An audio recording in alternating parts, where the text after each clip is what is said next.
আপনারা দেখেছেন আওয়ামী লীগের যে দুঃশাসন ছিল সেই সময় কিন্তু যে কটা দল এলাই হয়ে যুগপৎ আন্দোলন করেছেন সেই সময় আমরা বিএনপির সাথে ছিলাম। বিএনপি অনেক সময় তারা আন্দোলন ডেকে তারা আসলে বাস্তবায়ন করতে পারে না, সেই আন্দোলনটি কিন্তু গণ অধিকার পরিষদ বাস্তবায়ন করেছে।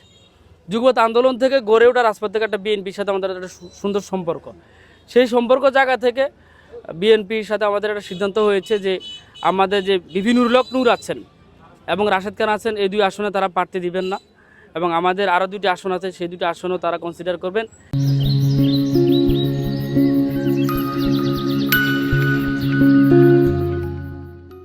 এর পাশাপাশি আমরা আমাদের সাবেক জননেত্রী, এই দেশকে ধারণ করা আপসী নেত্রী বেগম খালেদা জিয়ার আসনে গণ অধিকার পরিষদ বলছে আমরা প্রার্থী দিবেন এবং সাথে সাথে তারেক রহমানের আমরা আসনে প্রার্থী দিবেন। এটি আমাদের সাথে একটা সমঝোতা হয়েছে, সমন্বয় হয়েছে, এটা রাজনৈতিক পলিটিক্যাল একটা কাটেছি। কিন্তু আপনারা অনেকে বিভ্রান্ত ছড়ান যে আমরা আসলে জোট যদি আমাদের হয়ে যেত, আপনারা জানেন যে আমাদের স্বাধীনতার পরবর্তীতে আমাদের দুইটা সরকার ছিল সামরিক শাসন, মরহুম জিয়াউর রহমান, প্রেসিডেন্ট জিয়াউর রহমান, এরশাদ। এর পরবর্তী যখন 91 থেকে খালেদা জিয়ার হাত ধরে যখন বাংলাদেশে আবার গণতন্ত্র প্রতিষ্ঠা হয়, তারপর থেকে কিন্তু যতটা সরকার বাংলাদেশে আসছেন সবাই কিন্তু জোট সরকার ছিলেন, আপনারা দেখেছেন। তাদের জোট সরকারের একটা ধারা কিন্তু বাংলাদেশে আছে, একটা কালচার আছে।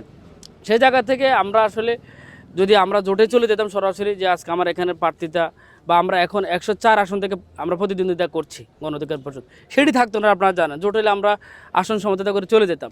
তো আমি আবার ক্লিয়ার করছি, আমরা জোটে নেই, আমরা সমঝোতা আছি এবং আমরা একসাথে কাজ করে যাবো ইনশাআল্লাহ।